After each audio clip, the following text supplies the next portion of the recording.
Harta kekayaan orang tua Lady Dr. Koas Unsri ikut jadi sorotan pejabat kementerian. Orang tua Lady Aurelia Pramesti mahasiswi jadi pemicu penganiayaan Dr. Koas Unsri ikut disorot. Lady Aurelia Pramesti merupakan anak seorang pejabat di Kementerian PU. Dr. Koas bernama Lutfi dipukul sopir ibunda Lady C sebuah kafe di Jalan Demang Lebar Daun, Palembang. Lutfi merupakan ketua stase yang biasa membuat jadwal jaga Dr. Koas. Ternyata Lady tak setuju dengan jadwal yang dibuat oleh Lutfi. Karena inilah ibu Lady mendatangi Lutfi dan terjadilah penganiayaan yang dialami Lutfi yang dilakukan oleh sopir ibunya Lady. Usai kasus penganiayaan ini mencuat, kini terkuak nasib Lady dan harta kekayaan orang tuanya. Lady kini dibandingkan dengan anak pejabat lainnya bahkan diejek anak mama. Hal ini seperti yang dituliskan menurut dokter yang memviralkan video itu, sang mahasiswi justru sedang menonton konser. Dr. Hendra Cipta yang memviralkan video itu pun membandingkan Lady dengan para koas lain yang juga anak pejabat. Seperti diketahui, Lady diduga anak Kepala Balai Pelaksanaan Jalan Nasional, BPJN, Kalimantan Barat, Dedi Mandarsyah. Dedi Mandarsyah ST, MT merupakan Kepala Balai Pelaksanaan Jalan Nasional, BPJN, Kalimantan Barat. BPJN merupakan balai di bawah Kementerian Pekerjaan Umum dan Perumahan Rakyat. Pegawai Eselon 2 tersebut masuk dalam unit kerja Direktorat Jenderal Bina Marga. Dikutip dari LHKPN, Dedi Mandarsyah mulai melaporkan harta kekayaan setelah menjadi Kepala Satuan Kerja sebagai Pelaksana Jalan Nasional Wilayah 2, Provinsi Riau. Lalu Dedi Mandarsyah menjabat sebagai Kepala Satuan Kerja sejak Desember tahun 2016 hingga Desember tahun 2019. Satu di antaranya menjadi Kepala Satuan Kerja Wilayah I Provinsi Sumatera Selatan pada tahun 2019. Dedi kemudian menjabat sebagai pejabat pembuat komite, PPK, hingga Desember tahun 2022. Setelah itu, Dedi Mandarsyah menjadi Kepala BPJN hingga saat ini. Dedi Mandarsyah melaporkan harta kekayaannya pada tanggal 31 Desember tahun 2023. Sejak 2016, Dedi Mandarsyah mengalami kelonjakan harta kekayaan yang signifikan. Pertama kali melaporkan di LHKPN, Dedi Mandarsyah hanya memiliki harta kekayaan Rp3.677.288.634. Artinya selama 7 tahun harta kekayaan Dedi naik lebih dari 150%, tanah dan bangunan Rp. 750 juta. Tanah dan bangunan seluas 33,8 meter persegi, 33,8 meter persegi di Kap, Kota Jakarta Selatan, hasil sendiri Rp. 200 juta. Tanah dan bangunan seluas 33,8 meter persegi, 33,8 meter persegi di Kap, Kota Jakarta Selatan, hasil sendiri Rp. 200 juta. Tanah dan bangunan seluas 36 meter 2/36 M2 di Kap, Kota Jakarta Selatan, hasil sendiri Rp. 350 juta. B. Alat transportasi dan mesin Rp. 450 juta. 1. Mobil, Honda CR-V tahun 2019, hadiah Rp. 450 juta. C. Harta bergerak lainnya Rp. 830 juta. D. Surat berharga Rp. 670.700.000 kas dan setara kas Rp. 6.725.751.869 harta lainnya Rp. Subtotal Rp. 9.426.451.869. 3. Hutang kosong. 4. Total harta kekayaan 2-3 Rp. 9.426.451.869 berdasarkan jabatan, Dedi masuk dalam kategori Eselon 2, di mana tercatat dalam pasal 131 Undang-Undang UU Nomor 5 Tahun 2014 tentang Aparatur Sipil Negara, ASN, dilansir kilat.com pada Jumat, tanggal 13 Desember tahun 2024 dari peraturan.bpk.go.id.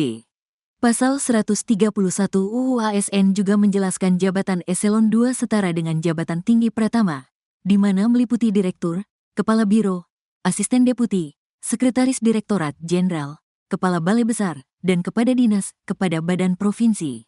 Pejabat Eselon 2 di kementerian mendapatkan nominal gaji tersendiri. Besaran gaji pejabat Eselon 2 C adalah Rp3.307.400 sampai dengan Rp5.431.900.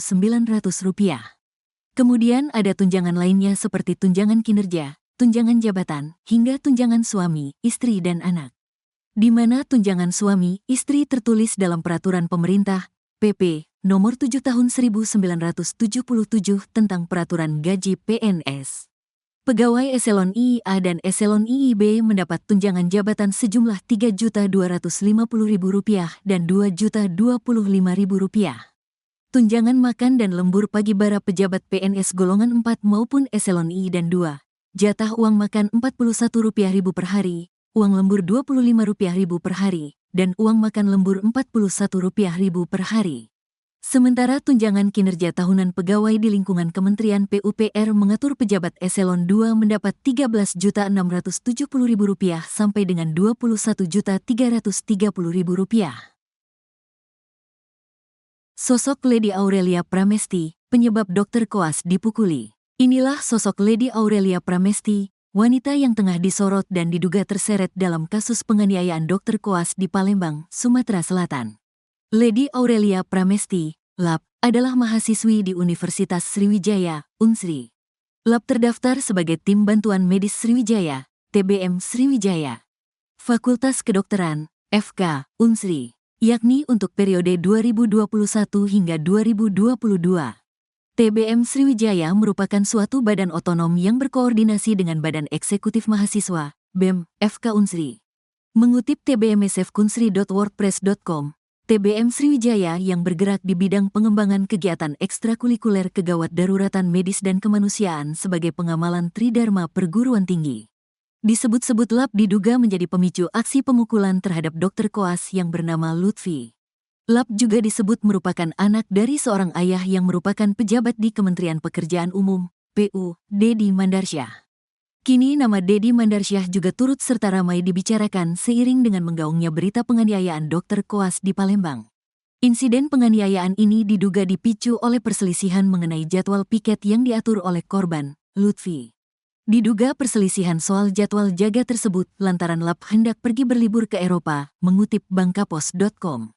Ibu LAP disinyalir merupakan owner butik ternama di Palembang. Sang ibu diketahui berinisial SM alias Lina Dedi. Di sisi lain, pelaku telah berupaya untuk mengambil jalur damai usai insiden penganiayaan tersebut viral di media sosial. Hal itu diketahui dari unggahan Instagram story akun @hendracipta_surk pada Kamis. Dalam unggahan tersebut, keluarga korban berterima kasih kepada pemilik akun yang sudah turut memviralkan penganiayaan tersebut. Kemudian, pemilik akun yang juga merupakan dosen tersebut bertanya ke keluarga korban apakah pelaku sudah meminta maaf.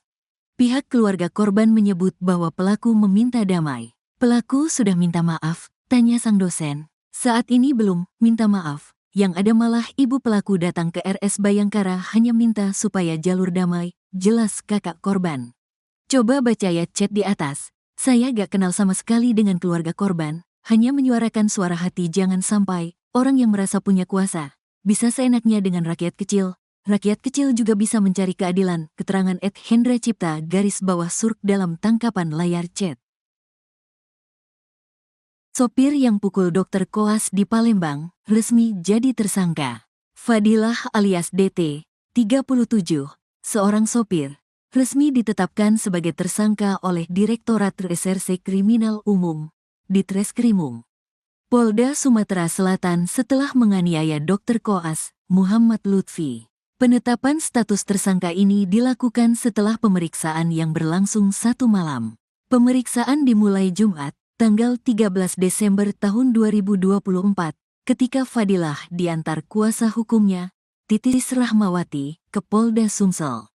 Kepala Bidang Humas Polda Sumsel, Kombes Pol Sunarto mengungkapkan, penyidik telah menemukan cukup bukti untuk menaikkan status Fadilah dari saksi menjadi tersangka.